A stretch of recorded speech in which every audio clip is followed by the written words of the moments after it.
Hello everyone, कैसे हैं आप सब। Hope you are doing great in your life. Without wasting much of your time I will directly come on the topic. See, बहुत कम time बचा है अब एग्जाम्स में और बहुत सारे ऐसे थॉट्स आपके माइंड में रिवॉल्व कर रहे होंगे जिसका आंसर देना अभी बहुत मुश्किल है।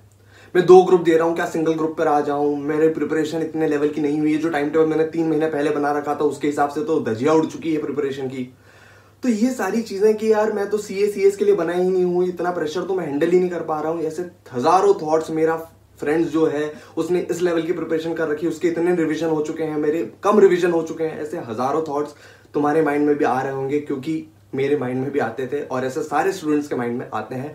सो today I will be sharing my experience and trust me, this will really gonna help you in your exams. Carefully listen to this and let me know आपको ऐसे टॉपिक्स पर वीडियो चाहिए या नहीं चाहिए in the comment section as well, and hit a like button to motivate me कि मैं ऐसे टॉपिक्स पर और वीडियो बनाऊं।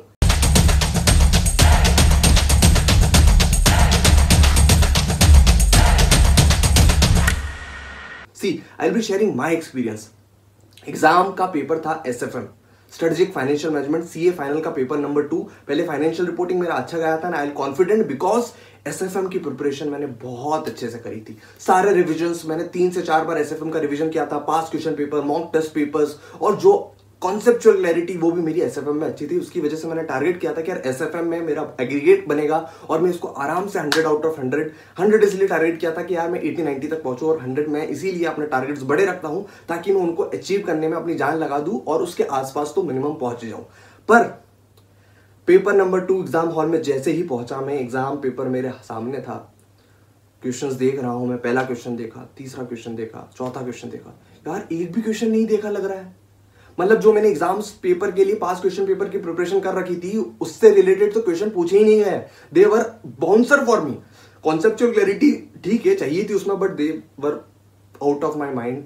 फिर भी मैंने कहा कि नहीं यार, अगर मैंने ये पेपर बिगाड़ा तो शायद मुझे 6 महीने का कॉस्ट लगना पड़े। जो इसकी प्रिपरेशन कर रखी है, पिछले 1 साल से मैं प्रिपरेशन कर रहा हूँ सीए फाइनल की, वो वेस्ट हो जाएगी। सो मैंने अपना पूरे जान से 1.5 घंटे पूरा पेपर लिखा, जो क्वेश्चन आता था किया, फॉर्मूलेज जो लिख सकता था लिखे और आधा अधूरा क्वेश्चन जैसे हो सकता था वैसे सॉल्व करने की कोशिश करी। बट आफ्टर 1.5 आवर्स, 1.5 घंटे बाद मैंने एक बहुत बड़ी गलती करी थी जो कि आप एग्जाम में प्लीज मत करना। मैंने 1.5 घंटे बाद प्रेशर में आकर मार्क्स कैलकुलेट करने लग गया कि यार अगर मुझे 40 नंबर 3 घंटे में चाहिए तो क्या मेरा 15 से 20 नंबर का, 25 नंबर का अटेम्प्ट हुआ या नहीं हुआ। एंड आई वाज शॉक्ड, मेरा 10 नंबर का भी, मतलब जो मुझे लगता था कि यार क्वेश्चन सही है, इसका आंसर सही है, वो भी अटेम्प्ट नहीं हो पाया था। और इससे प्रेशर और बढ़ा। सी, मुझे प्रेशर नहीं लेना चाहिए था और आगे क्वेश्चन सॉल्व करने चाहिए, बट मैंने कैलकुलेट किया कि यार मुझे कितने नंबर अभी आए हुए हैं और दैट क्रिएटेड मच प्रेशर। फिर भी मैंने सोचा कि नहीं यार, जो होगा देखा जाएगा और आगे के 6 महीने में वेस्ट नहीं कर सकता। मेरी प्रिपरेशन पर मैं आग नहीं लगा सकता। और मैंने 1.5 घंटे बाकी के, जो आया जैसा आया वैसा किया, फॉर्मूलेस लिखे, जो उनके जो होगा देखा जाएगा। पर मैंने एग्जाम से निकलने के पहले एक और गलती करी, ये भी आप प्लीज मत दोहरा जाइएगा। सेकंड टिप, आपका जैसे ही एग्जाम खत्म हो, throw that paper in the dustbin right away. मैंने सारे पेपर्स में किया, जो मेरे बाकी के 7 सब्जेक्ट थे, मैंने 7 सब्जेक्ट्स में जो पेपर था वो डायरेक्ट डस्टबिन में फेंका। और यही करना है क्योंकि घर पे ले जाकर उसके एनालिसिस करने से कोई भी मतलब नहीं है। जितनी जल्दी उस पेपर को अपनी जिंदगी से निकालोगे उतना ज्यादा कॉन्फिडेंस दूसरे पेपर की तरफ फोकस कर पाओगे आप। तो मैंने गलती करी, मैंने एसएफएम का एनालिसिस करने पड़ा। 3-4 बार उसको घर पे देखा, वीडियोस देखी, एसएफ जो फैकल्टीज हैं उनके उससे मिलाया और उसकी वजह से मैंने 4-5 घंटे ऑडिट की प्रिपरेशन के खा गया।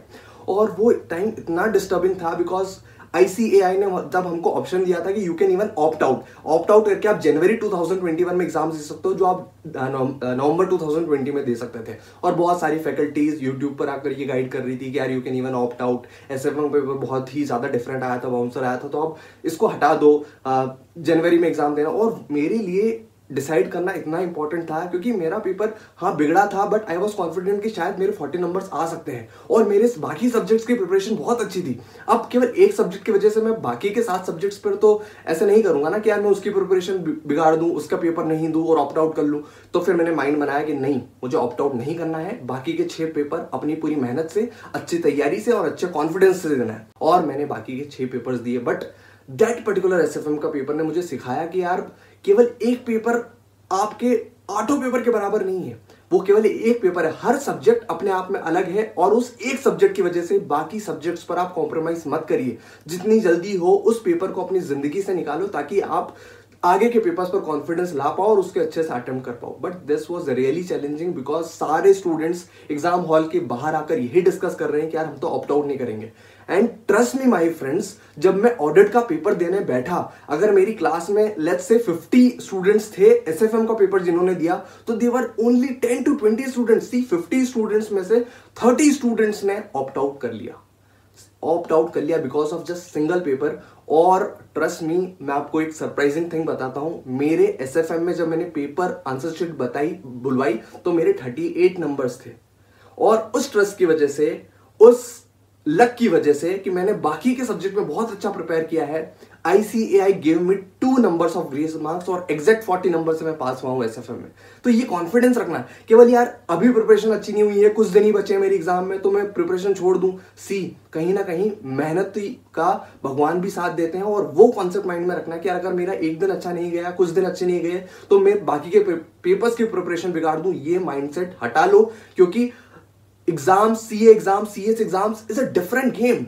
आपको हर पेपर में अपना 100% देना है और आपको हर पेपर एग्जाम करवा सकता है। सी मैंने 8 में से 6 सब्जेक्ट में एग्जामेशन अचीव किया है सीए फाइनल में। सी 60 मार्क्स इन अराउंड 6 सब्जेक्ट्स। और अगर मैं फेल भी होता, if I would have failed, केवल मुझे 2 पेपर देने पड़ते और जो कि मैं आसानी से अचीव कर लेता अगले अटेम्प्ट में। तो ये तैयारी करो कि हर सब्जेक्ट अलग है और हर सब्जेक्ट में मुझे एग्जामेशन लानी है। हर सब्जेक्ट में एग्जामेशन अगर लाओगे और अगर किसी सब्जेक्ट में अगर आपको गलती से फेलियर फेस करना पड़ा, तो यू विल हैव जस्ट 2 और 3 सब्जेक्ट जिसको आप आगे जाके आराम से क्रैक कर सकते हो और अपनी प्रिपरेशन को आगे बढ़ा सकते हो। आपकी जर्नी रुकेगी नहीं।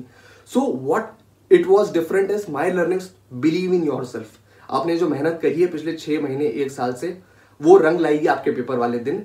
आपके जो 2-4 दिन अभी गड़बड़ हो रहे हैं उस पर ज्यादा कॉन्सेंट्रेट मत करो। 24 घंटे आपको देता है भगवान इन योर अकाउंट। जैसे ही आप उठते हैं उस 24 घंटे को यूटिलाइज करने की कोशिश करो और अपनी मेहनत पर विश्वास करो।